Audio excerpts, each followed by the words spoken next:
welcome back to Whole Marmalade. It's me, Fran, your favorite childless pet lady, because I have a dog and 2 cats. And It's me, Rami Jackson. How are you doing? Fran, you got the nicest white outfit going on right now. I really mess with it. thank you. I just pray this wine doesn't get on it because it looks so good. My mom gave it to me for Christmas. Oh, really? I tried to steal it at her house, so she bought me one for myself because she has one too. It's from Temu. Temu, hey. Shout out to Temu. I applied to a job at Temu this week as a business development manager. Okay, cool. Thank you for your products and good luck with the Trump tariff. The pain's gonna be on us, not them. They're not gonna survive. Okay, so today we usually start off with our wine breaker. Sorry to cut you off, Rami. We're gonna talk about Caramel Road. Tell us about it, friend. It's a Cabernet Sauvignon from California. It is so delicious. I'm gonna read the back of the bottle. Inland from the rugged coastline, yet directly in the path of the ocean's relentless influence, our winery is nestled in the heart of California. This Cabernet Sauvignon displays rich, concentrated flavors of ripe black cherry, blueberry, and deep red plum with a silky finish with notes of baking spices and vanilla. All right, I'm gonna guess that this is not really from California. Yeah, the back, the marketing is good, but too wordy. Way too much big words. Don't like the marketing. It's a lot. Y'all should have written less or smaller words. But nonetheless, we're gonna rate it. In the words of Waka Flocka Flame, we're gonna jump in head first. We're already finished the bottle, y'all, because it's good. But we've been talking. We've been talking for like a couple hours. Yes, we have. Catching up, right? We've been chilling. Yeah, we've been chilling hard. All right, so first we'll start off with the smell. Smells good. I really like it, actually. I give it a 4.5. It smells good. I give it a 4. Yeah. All right, we're gonna look at the color. It's clear, it's gorgeous. It is. Beautiful. That's why I don't think it's from California. It doesn't have that film on top of it, though, that Marty was talking about. But I think that's okay. It does. I don't see any film. I'm gonna give it a 4 again. I think it looks great. Quick taste. That is some good. Sultry and strong. Sexy. And spicy. You feel spicy. Yes. Yeah, it's got some zing to it there. I wonder what it is. Let's look at the back of the bottle and see. Okay, ripe black cherry, blueberry, and red plum. Baking spice. Oh, it's the baking spices that we're tasting. Yeah. I told you. It's good, man. It is good. Yeah, I'm feeling some paprika. I don't know. Smoked paprika. Hey, I love that. It smells really good. It looks really good. I think we're just going to give it a straight 4 across the board. Yeah, high 4? Yeah, high 4. 4.5. I think this is an excellent wine. Caramel Road from Cabernet Sauvignon from California. Yeah, it's really good. And here, like, we've been living this wine, all right? Fran and I just talked for like 2 hours about life, job, everything. Like drinking this wine. And, it's been a good time. So, like, if you want to have a good time with a friend, just catch up. I haven't seen Fran in about a month. This is an excellent wine to just catch up and just, talk things out. So, cheers. Cheers. Here we go. We recommend. We recommend, definitely. So today we're going to talk again about the trial with Sean Combs, aka Puffy, Puff Daddy, 1,000,001 AKAs, and the ongoing trial that's basically kind of coming across as him versus Cassie Ventura, who's one of his former artists. And we'll kind of go through what's going on and just our thoughts about the case, because I have a lot of thoughts. Right. We're gonna preface this to say we support all victims. Diddy, to us, Diddy's guilty. It's only in the federal government, and I believe most of America think Diddy is guilty. What we're talking about now, how badly he will be punished, but the man is guilty. I'm gonna agree. I think, it's very. I think it's obvious that there's something very wrong with him. He's a bizarre individual, to say the least. He's not right in the head. He's sick. And God, I would say for all the people that are victims, because I don't believe everyone in this case that's brought up is a victim. For all the actual victims, I will say, it's horrible if anybody has to go through anything like what we have heard. If you're following, it's one of the most disturbing cases I've ever heard of in my life. Some of the things that's going around online about what Puff Daddy was doing in his mansions and with his parties, I mean, it's just strange shit. It's to the point now where I don't really want to follow the case anymore because it's gotten that... It's hard. It's hard to listen to. Yeah. It's just heathenism on fleek. And I think what the worst part about it is like, we all knew. Mm-hmm. And this is where we're complicit. You know what I mean?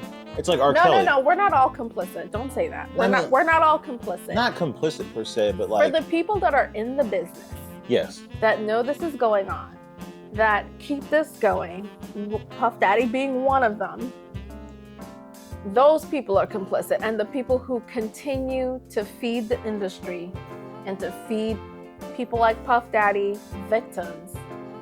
Those are the sick people. No, but it's like R. Kelly. Like, yeah, like what I said, the average American on the street is complicit in R. Kelly. No, everybody who listens to any popular music knew R. Kelly was a pedophile.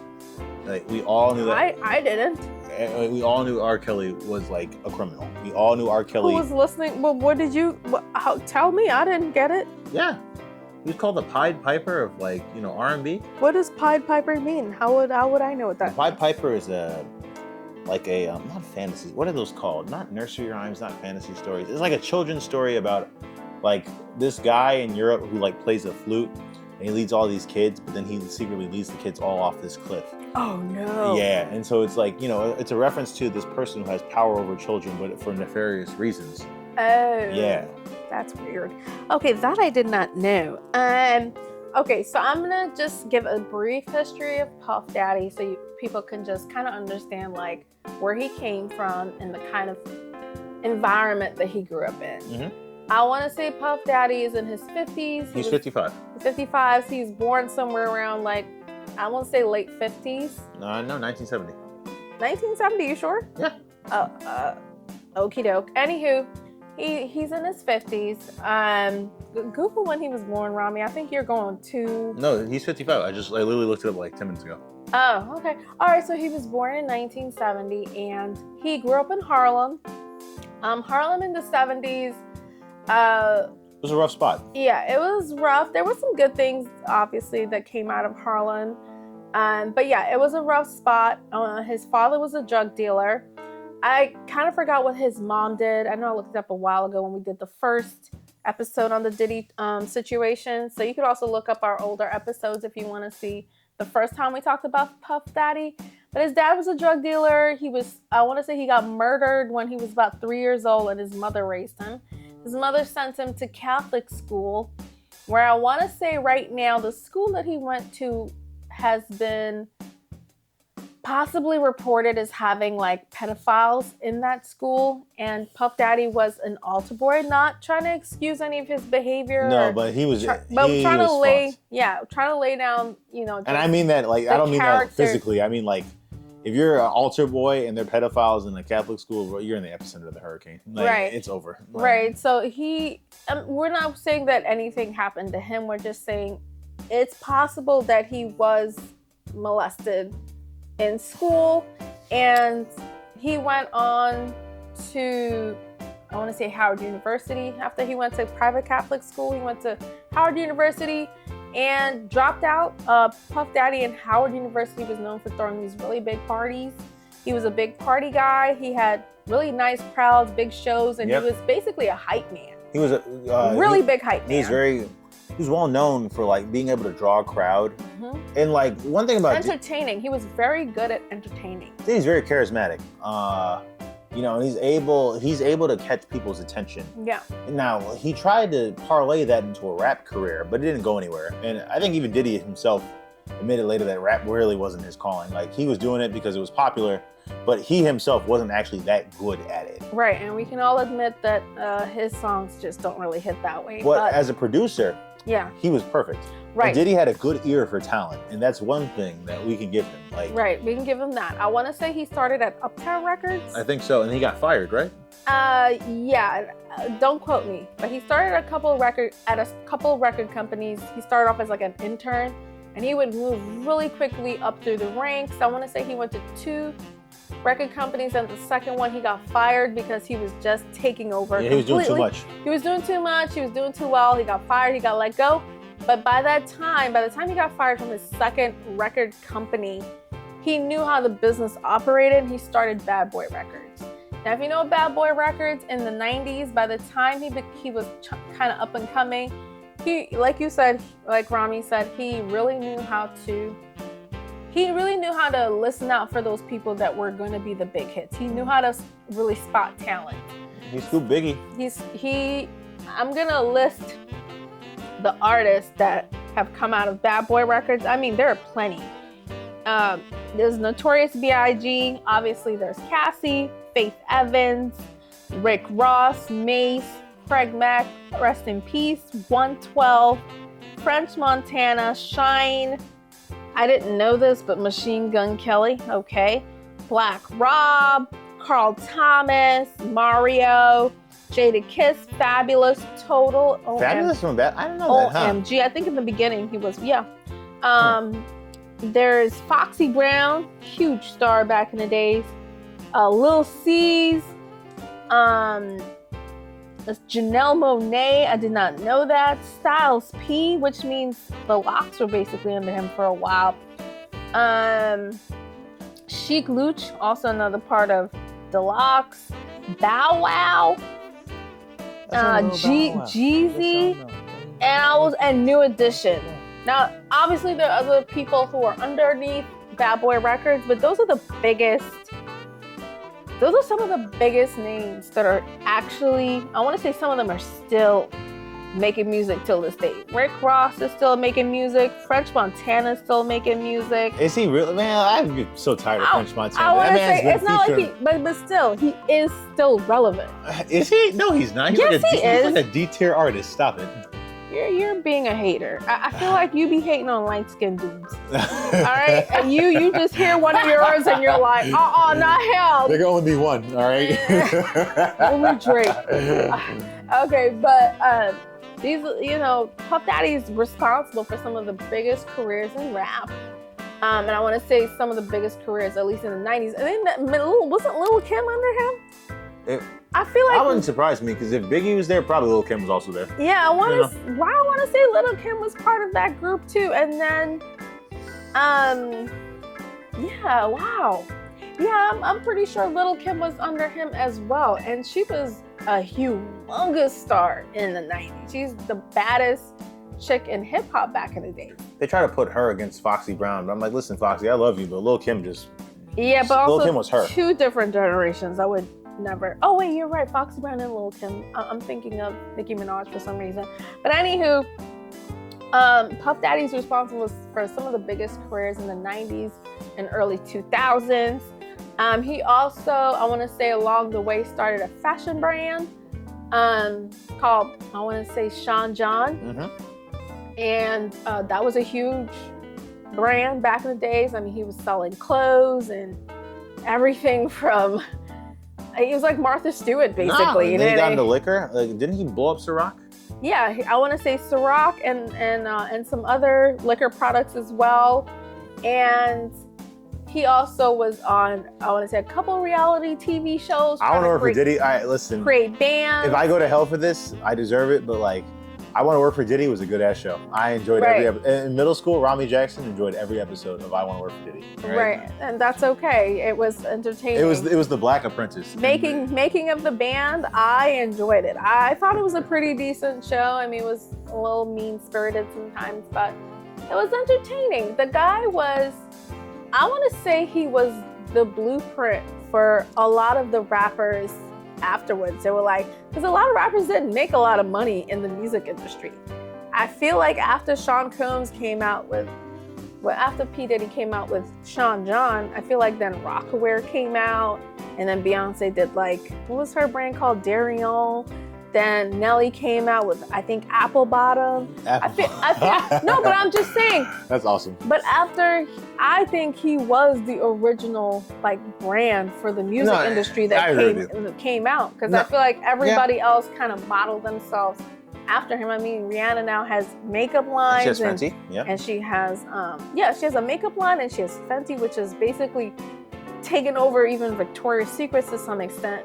So, you know, I think to your point, Diddy like really like went from like producer to mogul. He went for and like from 0 to 100, literally. And like, so he just had that business sense. And also, what Diddy also had, like, he was able to build a cult of personality around him. And this is gonna bite him in the ass later.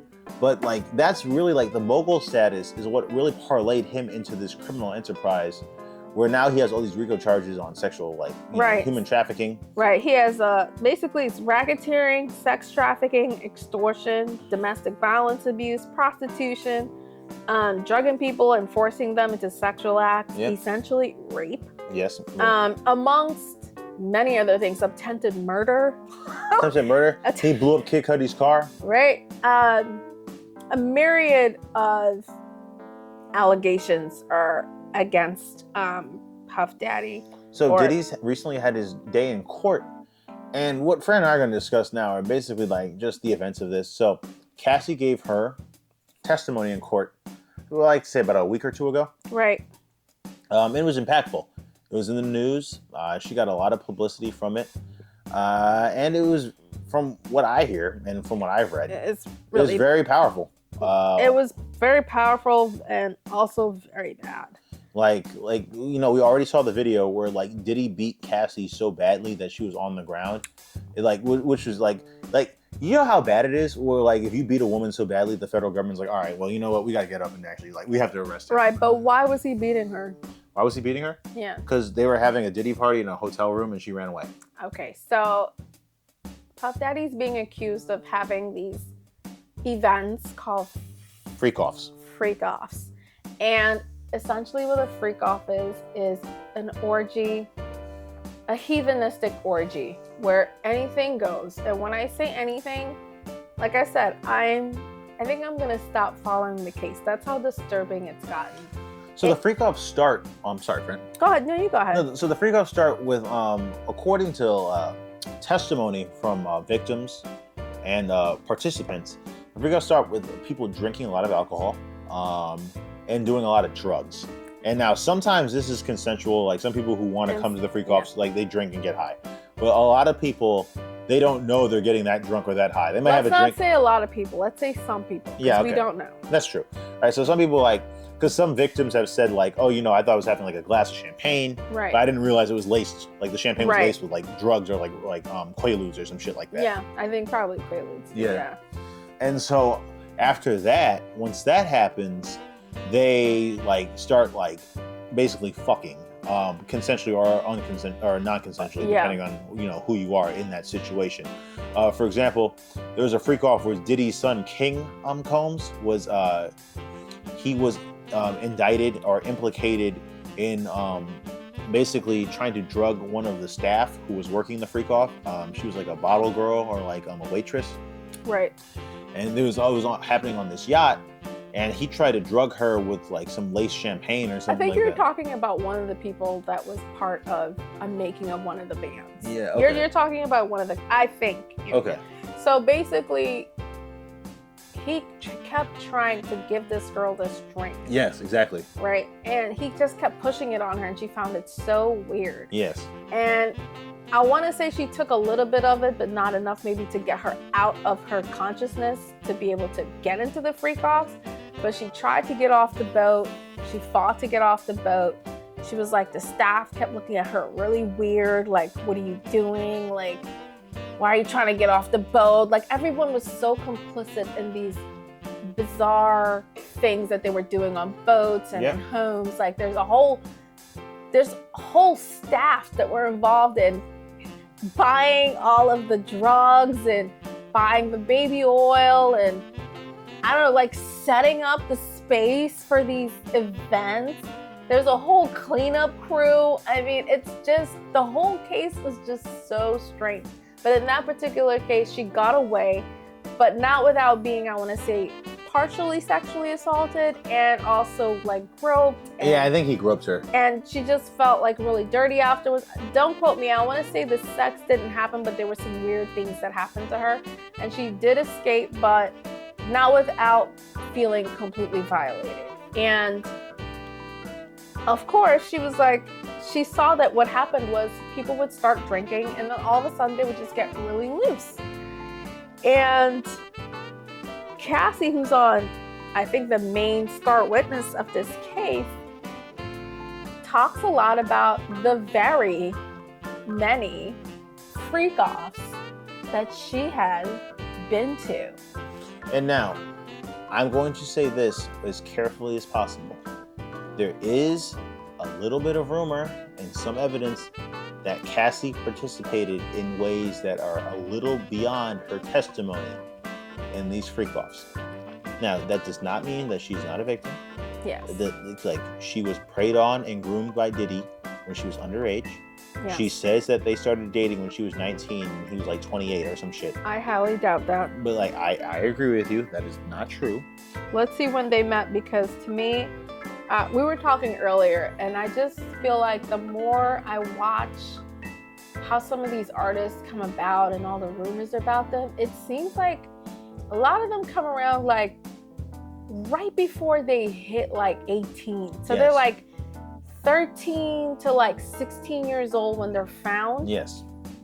And then they get, to your point, passed around. They're in the industry. We're going to talk about that whole pass around thing all later, because I'm not really 100% sure how it happens, but I think it's obvious. but you know what passing around means. Yes. It'd be like from person to person to person. But like when you think about someone like Usher, who was actually also under Diddy's guidance for a while. And there's been Justin rumors Bieber. for years that both of them were passed around Hollywood. Right. Justin Bieber and Usher. Mm-hmm. But basically, they both were very, very young when they were found. They went under the guardianship Of Diddy. And Shit, you're better off on the guardianship of the devil. right, guardianship of the devil. But look how many of them are child stars. Look at Britney Spears. Yeah. Britney Spears was found when she was super, super young. A lot of these... We'd be naming all day. Rihanna, Right. Beyonce. Michael Jackson. They Michael found Jackson. him when he was like, what, 8 or 9? Like when he did a famous audition for James Brown. He was a little kid, you know? But they're found when they're so young. Yep. And so impressionable. Yep. And Easy to manipulate. Easy to manipulate, and it just seems like the biggest stars, Mariah Carey, right? Anything is Shakira, right? And with Mariah Carey, Or Aaliyah, dear God. If Aaliyah. If Aaliyah was alive, she would end so many rappers' careers. It'd be over. right? And let's see, I'm gonna look up Cassie and see what she was founded. So she was born in 1986. And she met Ryan Leslie in 2004. So how old was she? She was signed to Bad Boy in 2006. So 1986 to 2. So she was what, 20 years old when she got Roughly, signed? yeah, around 20 or so. Okay. And I want to say Cassie was founded off of, what was the High Five maybe or something? I don't know. Yeah. So okay, you're a lot younger than I am. So I want to say Cassie was on one of these like social media platforms. Super early social media platforms. High Five is kind of like the old Facebook. Oh, really? It's where you would go online and like put your picture up, and like someone from like a million years ago could find you. And I want to say it might have been High Five. It might have been, there was another one that came out after High Five, and then Facebook came out. But I just don't remember what they were called. But she put up her music on this platform, and she was found. And from there, she came out of nowhere in the industry, right? I want to say she might have been one of the first ones to kind of blow up off of the internet, right? And she went from oblivion to like megastar overnight. And if she was founded in 2006, You have to remember, you just don't come out and just you're out, right? There's No, I think you're making a good point. You meet people along the way. It takes, I want to say, probably. It takes an investment from like, you know, a powerful donor or like a company. Like that's the thing. Like that's what you have to understand. But it takes years. Like, it does take years too. Right? That's true. Beyonce was singing since she was like 9 years old. Not even 9. Probably like, I want to say she was on Star Search at, maybe you're right, maybe 9. But she's been going to concerts and different places trying to showcase her talent. Like, you have to showcase your talent to all these different people. By the time you hit television, if you're 19, she's probably been going around to different labels and record executives. Well, you know, I think that since she was probably, I wouldn't say probably like 13, it takes so long to make it to mainstream. And you know, like, and to your point, how do I put this? A lot of the stars that we know were manufactured to be stars. And don't get me wrong, I'm not saying they're untalented. That's not true. They are not untalented. Right. And I'm not saying they're industry plants, because that's not really true either. And I think the term industry plant is used as like a lazy shorthand for a bunch of different like situations. Right. But what I'm really saying is that like a lot of these stars, like they are like promoted and they are like pushed to be stars from a young age, and they are, and for lack of a better term, and I won't say groomed, all right, they're trained to be stars from a young age, and like there's investment from powerful backers, be they individuals or companies who want them to be successful, because it's very hard to like be like a random breakout artist, like who nobody knows about. Like now you like now with YouTube, yeah, it does kind of happen. Like what was that song, that cowboy song? Lil Nas X. Oh, Lil Nas X? Yeah, he had a song that came out of nowhere. He did, but like, where did he go after that? He didn't have that backing. You know what I mean? He dropped Old Town Road, and then like... Yeah, but still, it was still a huge... It was a success. I agree. I mean, it was a gigantic mega success, and he's still a star. He might not be out there like that, like with a lot of hit songs, but he came out of nowhere for real, for real. But back in the days when Cassie was coming up, those are the days where you had to go hit the pavement and like market yourself and go to different record labels, and they will tell you no. Like it was just, you'd have to go, you know, for years and years and years. J. Cole went to Rockefeller every day when he was in New York and just like, no, like give me a contract, give me a contract, give me a contract, give me a contract. You know what I mean? Like, shit, like I feel you. Yeah, and so let's say Cassie hits mainstream around like 18, 19 years old. She was probably in industry probably around 16 years old. And who knows how long she knew Puff Daddy, or she was in the industry and knew other people. But what I'm really trying to say is I think that a lot of these child stars that go into industry are taken advantage of by their producers. Celine Dion. Okay, I'm dropping Celine Dion because Celine Dion was singing since she was a child too, and she married her producer who was like 30 years older than her. That's weird. I didn't even know that. Wow. I remember when the news hit that she married, I forgot his name. He was, Jesus Christ, that's weird. It was some French name. Like I want to say she's from Montreal or the French-speaking part of Canada. But I remember loving Celine Dion, and then when she married her producer, I was like, oh my God. That's like how Emmanuel... My immediate thought was, he's been fucking her the whole time. No, remember how Emmanuel Macron, the prime minister of France, that guy married his teacher who's like 18 years older than her. He's like, oh, you know, we're just French. It's like, no, you are a victim and she's a predator, all right? Oh, he was her old school teacher, but to be fair, the French do date across age lines. They're not like Americans who are obsessed with youth. But there are French... It's a little weird, There are French feminists who argue that, like, French pedophiles like to argue that, oh, this, you know, that's just the Anglos talking, blah, blah, blah. We French are different. I've heard the French are pretty open and they will date older women. And thank you, Frenchmen, for making older women feel good and valuable. In America, they make us feel like we're not worth anything. Well, you're 25. Stop it. Thank you, Ron. But we're gonna move on. So Cassie has hit the stage. Not the stage. She's hit the court. She's hit the court, and she's given some pretty hard to listen to testimony. I'll just mention one thing that she said happened to her. That basically, well, not one thing, it's basically the majority of the case. She talks about how Puff Daddy would have her basically call around and recruit sex workers, mostly men, to come to the freak-offs. And remember what we said what a freak-off is. It's basically a heathenistic orgy.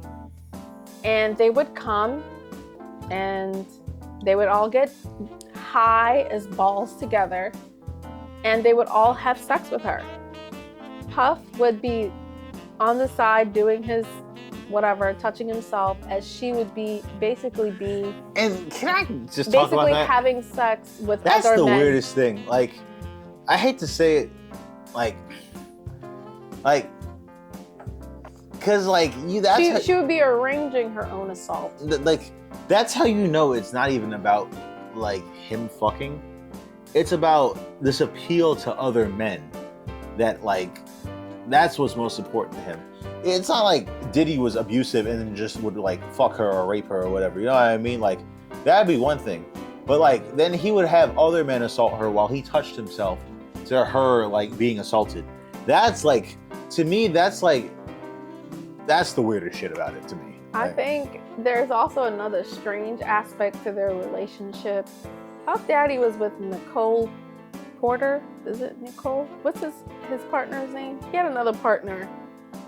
Kim Porter. Puff was with Kim Porter while he was with Cassie for very many years. So Puff Daddy had, you can call it really like a partner. A woman that he had 3 children with, that lived with him while Cassie was there as well. So he had Kim, they had kids together, and Cassie moved in with them and lived with them for a while. And I think that is just one of the strangest, that's just such a strange arrangement to me, because I've heard too that Cassie wasn't just the other girl. She was one of many girlfriends besides Kim Porter, but Kim Porter seemed to be the main girl. The ride or die? As you know, Kim Porter passed away, I want to say about 3 years ago, mysteriously, from pneumonia, along with many other people that are connected to Puff funny. Daddy. All of Diddy's artists are either dead or broke. Mm-hmm. And a lot of them died broke. You know what I mean? Right. A lot of them have gone. But Cassie talks about these freak-offs that they would have, these very disturbing events, where they would be having sex for hours and hours and hours. I'm talking about 1 to 2 days, where they would need 1 to 2 days to recuperate, including with IV fluid. I mean, the whole thing is just so strange. Now, like I said, I do think Cassie was groomed for what she was doing. Yeah, she was. I think she was. People like Puff, I think what they do is they see someone, they go around them, they sniff out the parents. And when I say sniff out, they see how desperate the parents are to get their kids into industry. They take the child from these desperate parents. Uh-huh. They get guardianship over these children. And then it's over. And then it's over for these children. Justin Bieber, who's one of the people I think they've been kind of dropping for like a couple of years now. Now that all the rumors and all the stuff is coming out because of the internet. Because the internet be interneting, okay? I mean, Justin Bieber's parents left him with a grown man to groom into a music star. Now, granted, he's an amazing superstar, and so was Usher. But like, what parent does that? A lot of parents, if we got to be real, like, I love them, but Michael, them kids left, them parents left them kids with Michael, and like either they're dumb or they knew what they were doing. And I lean more to they knew what they were doing. You know what I mean? You know, and this is off topic, but I think Joe Jackson did something with those kids. Yes, too. he did. Yeah, he did. All of them. Yeah. All his He was the devil. all his daughters, all his sons. I think he did something. He was the devil. Yeah, he was very weird. The father was strange, but we're talking about Diddy. But like, but Cassie's parents handed her over. Yep. To this man, and it's like we also have to look at like the morals. Like I understand, you know, sometimes like something looks really good and you know times are hard and times are rough and things ain't so great. You might not have money, maybe you don't have a lot of food in the house, but you only have one childhood. You have one teenagehood, whatever you want to call it that. And you only have one adulthood, middle-agehood. Life is short. And then you grace towards, you know, your later stages of life. R.I.P. elderly. Coolio. Right? When Coolio said life is a bitch and then you die. All right, R.I.P. I don't think that's true, but I'm just saying for Cassie, I'm sure life's been a bitch. But you have to think about like, what is your child's innocence worth? I'm talking about all these people that have given their kids to the industry. I'm talking about all the child stars you see on television. Because even Raven-Symoné, look at her. She looks disturbed. Miranda Cosgrove, the girl from a lot of these kids. The funny thing is, the more I look at what's going on now with Orlando Brown, Amanda Bynes, even Miley Cyrus went crazy for a while. You look at their behavior, and I always used to be like, what's wrong with these kids? Like, we all went through that space when we were a teenager, and then we went into adulthood. And there was a little scuffle there, but their little stretches of being bad actors. That'd be crazy. Lindsay Lohan. Or like, you know. These kids do some strange shit. Oh no, they don't do strange shit. Strange shit happens to them. And I think that's right. That's and what the we distinction. see, what I was saying is, before I saw what's going on with Cassie in this whole case, I used to wonder about these kids. I used to wonder about all the kids in different strokes that ended up dead. I think they're all dead now. I didn't know that. That's wild. I think so. Like you think about it and you're like, what happened to them? Why do they all go mad? It's because they're in Hollywood and they're in show business. And I believe what happened to Cassie probably happened to all of them. Yeah, look at Aaron Carter. Aaron Carter died young of a drug overdose. And like, even when I was a kid, there were rumors that they were just passing Aaron Carter You look around. at Jaden Smith. I'm not saying it happened, but I'm just saying, why do these kids look and do these strange things? What is going on in Hollywood? What's going on in the music industry? What's going on with Sky Jackson dating a felon? Like, what's going on with all of them? It doesn't make any sense. And it's so, like, now I'm looking at it and I'm like, that's why they're acting out. These kids are being passed around. And I guess now we can talk about this concept of being passed around. So I heard that, in Hollywood, like, in order to get to different stages and different parts of your careers, you have to do certain things. Now, you gotta spread them, all right? Like, that's the real truth. If you want to get to the next level, you gotta spread them, man or woman, all right? Right, and it's different, and it's different levels. I feel like just to break in, like, you have to do some strange stuff. Like, listen, Megan Fox, she's repeatedly talked about this. When she was on the set of the Transformers, men who were producers in their 40s would hit on her and be like, we'll take your career to the next level. You just let me fuck you. And she was like, I'm literally a child. I'm 14. Like, leave me alone. And then they cast her out of the industry.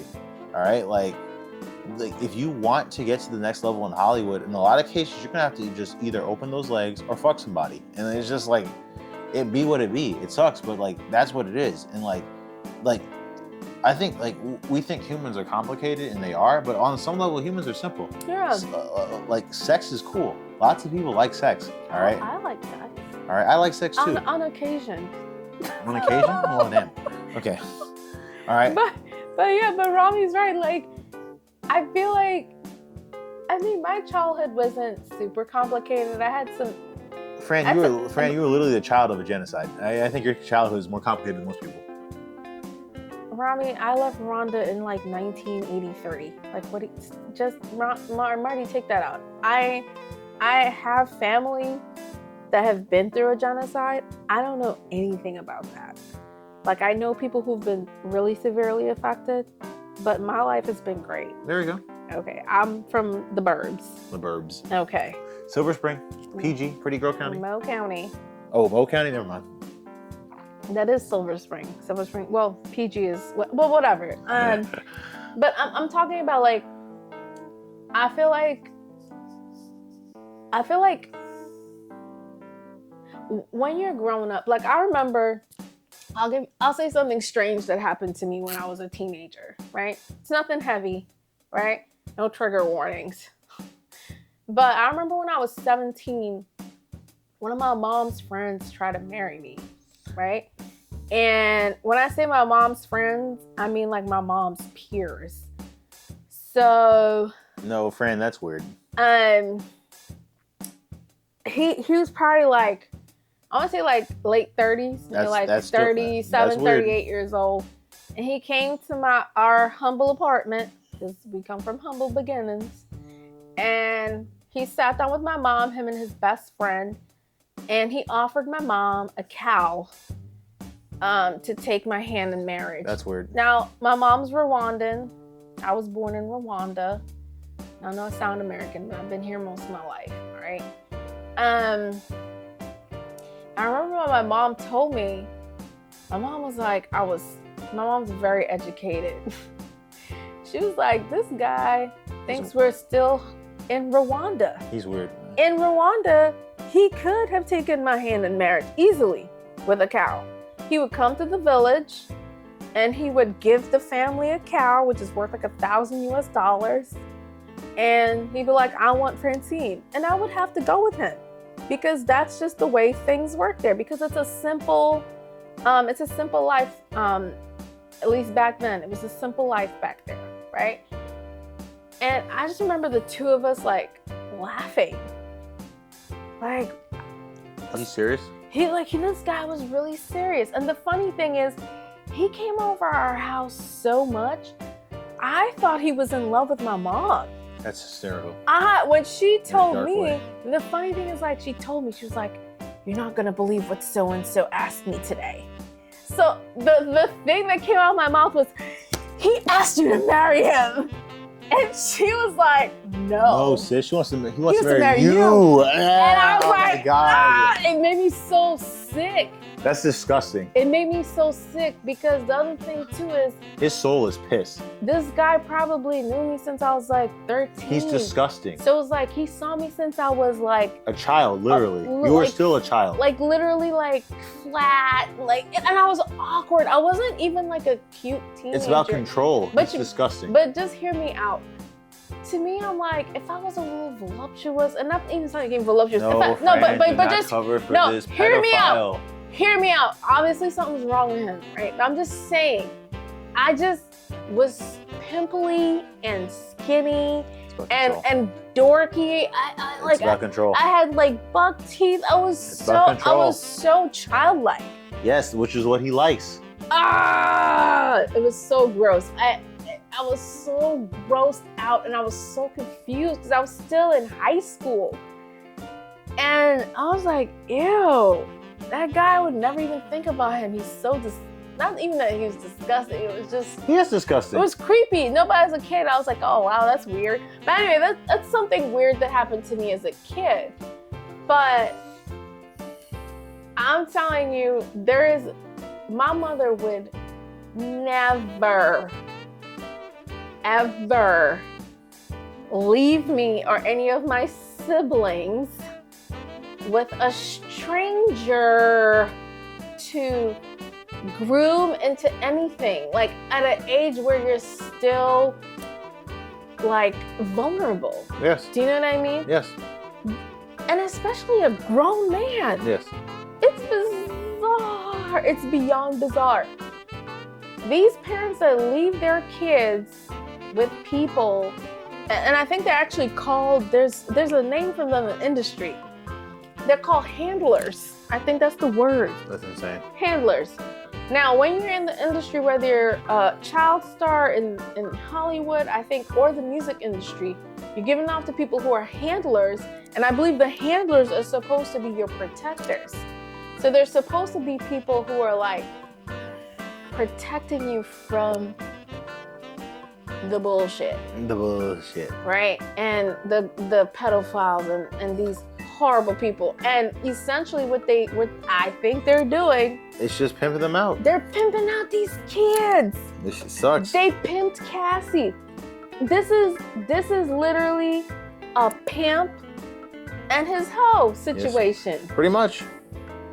Now I want to say about 5 years ago, I was scrolling through the web and somebody, I don't even remember who, just said, "Oh, don't sleep, Rami." I'm good. I'm just chilling. All right. So somebody was on the internet and they were like, "Y'all don't even know how Hollywood operate." Cassie Ventura. And I remember you're just scrolling, you're just like you're just listening to all this stupid crap. It's all different. That was just but a funny it's motion. all like Fran was. That motion with that noise. No, was look, funny. look. No, Fran's gonna love this. And she's gonna love an ad by Tarjay, and put an ad by TJ Maxx. Then show her a video with Bill Burr, and then show her a video of, whatever, MSNBC. It's like they just knew how to get me. So one of the cookies. One of the swipe ups was on Cassie and Puff Daddy, and basically what it said is Cassie is Puff Daddy's slave. Pretty much. And that is her job. And they said that her job is to do anything that Puff says. And what they were saying is there are people in the industry that sign up for these jobs.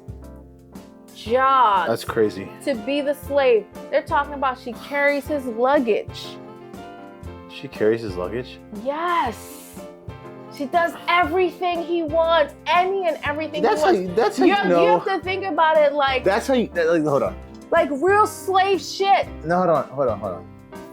Anything, can I say something? Anything he says for her to do, she has to do it. And like around the middle of their video, they're like, she even has to do sex acts for him. Like that's her weird. job is to do. And they started talking about, and I said to myself, sex acts? And they were like, yeah, if he brings over 5 guys and Puffy wants to be with 5 guys. I was like, Puffy's gay? I never knew he was gay or whatever he might be. In the 90s. Right? They were like, she has to suck all of them off if he says to. And then she has to do whatever he says. And I was just listening to it. And I just swiped up. I said, well, that's crazy. I was like, that can't be true. People don't sign up to be slaves. But So when this fucking case came out, I said to myself, wait a minute. This motherfucker put out this video like 5 years ago about this shit. I said, she really was his slave. No, like to your point, like she really was his slave. But it shows you that like how much of this is an industry, because like Diddy wasn't even doing it for his own benefit. Like he was operating within an industry and a system that promotes this and supports 100%. You know what I mean? Like 100%. Like there's like so much of this that's happening that's like it's just part of the course. Part of the course. It's all part of the course. I think that us on the outside, normal Fran, normal Ron, we're oblivious. And I think what it is when we see these celebrities, you see your Brad Pitts and your Angelina Jolies, and you see Denzel Washington, and all these huge megastars, and you see people like Puff Daddy and whatever, all these big stars, the George Michaels and what have you, the Billy Joels. Like, you look at it, and obviously these people are super talented. There is no doubt about it. Most of these people have tremendous talent. I think a lot of us look at it and we're just in absolute awe, you know? Yeah. And when we see them in real life, right, we're starstruck. Yeah.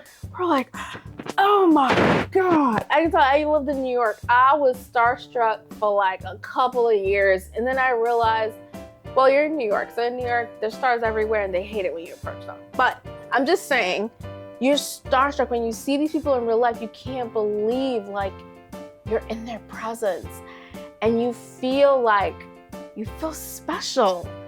You feel special. Like, who's that guy that's in Bali right now? Bali? Russell Simmons? Russell Simmons? No one's starstruck looking at Russell Simmons. I saw Russell Simmons in my early 20s at a, I want to say it was a fashion show. He has no chin. There's no way you were starstruck looking at him. I was absolutely starstruck. So he was, I want to say he was at a fashion show.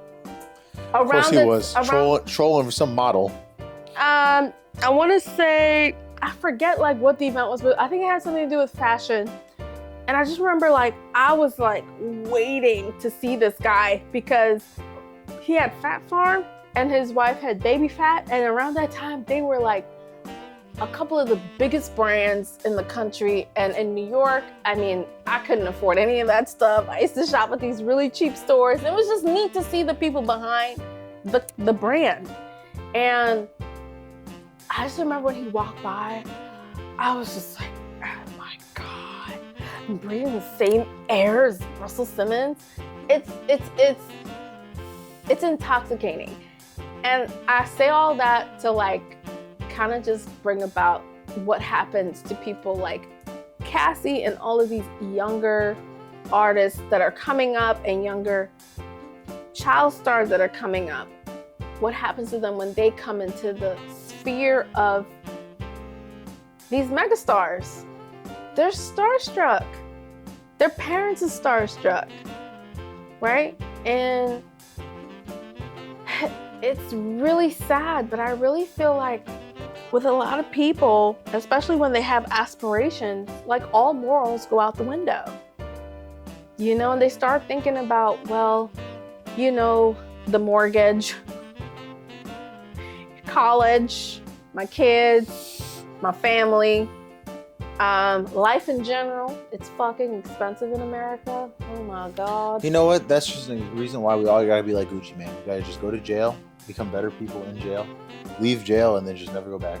All right? Not a good idea. But I will say that living in New York, like I just remember seeing stars and you're just like, you're just googly-eyed over them.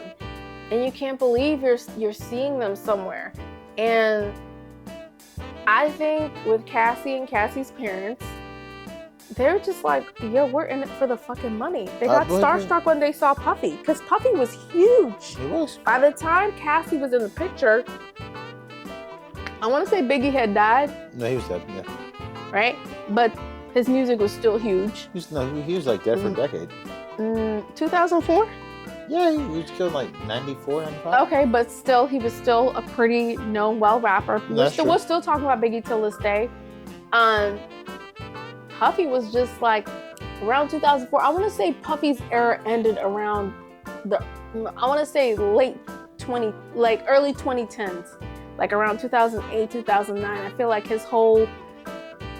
his big time artist presentation of like 112 and Total and all these other big stars, I feel like that part of his career was kind of dying down, and he was going more into like fashion and other stuff, liquor, and reality TV and whatnot. I feel like he was going more into that side of the business. But around the time Cassie was coming in, you know, I feel like he was so big. I feel like the opportunity for her and her family was just too hard to resist. And I'm not saying this to excuse any of Puffy's behavior. All of it is absolutely abhorrent and disgusting. But you also have to look at it from the point of view of, you know, how much did these people know of what was going on within the industry. Like, how many times did they meet with Puffy when he took over her career? Did they check in with their daughter to see how she was doing? Like, what did they really know before they handed off their child to this monster? Mm-hmm. And how are they going to be held accountable? Because I do think they should be held accountable. This whole shit that's come out with Justin Bieber. Listen, if they didn't hold those R. Kelly parents accountable, they ain't gonna hold them accountable. But you know where I'm going though. No, I feel you, but I'm just saying with like reality. Right. Because like R. Kelly, Michael Jackson, all them parents knew what was going on. I don't think humans are dumb. I think humans know what they're doing. Like those parents saw a paycheck and they went for it with their children. So right. That's what they had to offer. Okay. You're looking like you're falling asleep. I'm good. I'm chilling. No, but you're like not. You feel it. Yeah, we've been drinking a little bit, before and on this show. Okay. All right, well, let's end it here. No, we're not gonna end it here. I have some questions. I mean, like, let's wrap it up. It's like what? We're an hour and 15 in. Okay. We're gonna wrap it up more than Diddy. You didn't wrap up shit. I'll tell you that. Mm-hmm. Okay, so maybe I'll just do the first 3 questions. Okay. So we're gonna go into questions because obviously y'all see where I'm going with some of this. All right, Puff Daddy has to be held accountable for the charges that are against him. I especially feel like he should be held accountable for all of the charges against anybody who came under his sphere of influence. I agree. While they were children. I agree. Okay? It's sad that we have the children and their child stage at 17 nonsense. I feel like it should be stretched out to like about 19 years old, but that's okay. We can leave it at 18. But like even outside of that, there's the human trafficking, there's the drugging. Yeah, 100%. All of that. Listen, I feel like there's the fraud charges. Like there's so much in this case. It's too much to list. And, But I feel like he should be held accountable for all of the kids that were under his control. When I say kids, legally children. If you were a child and you were handed off by your parents, I feel like your parents should be held accountable. He should be held accountable. And on that kind of note, ... I don't feel like he deserves to ever get out of jail. I think it's nasty. All of it is absolutely disgusting, right? Now, for the charges where it's with adults, even with prostitution, paying people off, sex trafficking across state lines, etc., I feel like that part of it is questionable, all right? With all the people that are going to try to come through with lawsuits and all this other stuff, I feel like there's a lot of gray areas there. And if you were paid off to come and do what you do, and you're in the sex business, and I'm not saying, sex workers don't have rights. I feel like everybody has rights. But if you're being paid off and you know what's going on, because some of these sex workers were repeat customers, all right, some of them came to many freak-offs. If you knew what was going on and you kept coming back, nobody who kept coming back should be eligible for any kind of, class action lawsuit or something like that. You shouldn't be eligible to come on there and try to talk about your experience and how he abused you. I feel like some people knew what was going on. Oh, of course, definitely. For all of the people that... all these actors who are, stars who are like, oh, I was at the Diddy party, but I didn't see anything. No, you saw stuff. Shut up. You were there for a reason. So Amber Rose. This girl said she went to every Diddy party. Girlfriend didn't skip one party. She was never sick. She was never tired. She didn't skip one party. And she said she never saw anything weird. She was never busy. She just went to every party. I mean, the stupidity in that statement was unbelievable. She's a bum. That's another episode for another day. But come on, man. You didn't see nothing with all the parties? I've been to parties that I've seen some weird shit and I'm a normal person. You saw something. Shut up. You know what I mean? I agree. Yeah, I went to a mansion party one time and I saw a room and I just walked out. Like, I'm not saying I saw sex, but I knew what was about to go down. everybody looked just a little bit too comfortable. So I went back down to the pool because I ain't about that life. Well, I went right back downstairs. I said, oh, y'all about to. I said, oh, I'm sorry. I said, oh, wrong room. Well, y'all, it's been a great episode. All right. We appreciate you all. Wow. Okay, so you're going to end it without like a proper... No, like I feel like there's nothing else to say. I feel like we've said everything. We're going to keep watching this case and we're going to, update you all. Yes. Support to Kid Cudi. His car got blown up. And he took the stand to put Diddy's ass in prison. We need more of that. All right. And I'm just going to say, to conclude this episode, I didn't talk about one person that I feel like I don't really believe didn't know what was going on. I find it very strange that Alex Fine, what was his job or his role? I don't even know Alex I Fine. want to say he was her, some kind of like teacher of some sort. I want to say I don't know what his job was, but he was like a weight trainer or... He was her handler. Okay. No, he wasn't her handler. Who knows? Maybe he was her handler. But no, Alex Fine, I find it very strange that he didn't know what was going on with Cassie before. Oh, sure. Anyway, I find the Alex Fine person very, very strange. I feel like he and Cassie, I think, were in on all of these freak-offs as well. I think he was in on all of this business and or witnessed a lot of things that happened to her before he got her out of that situation or before they both ran away. I think his story, I wish I knew what his story was, because I'm not buying that he's just this savior that came in and got her out of there.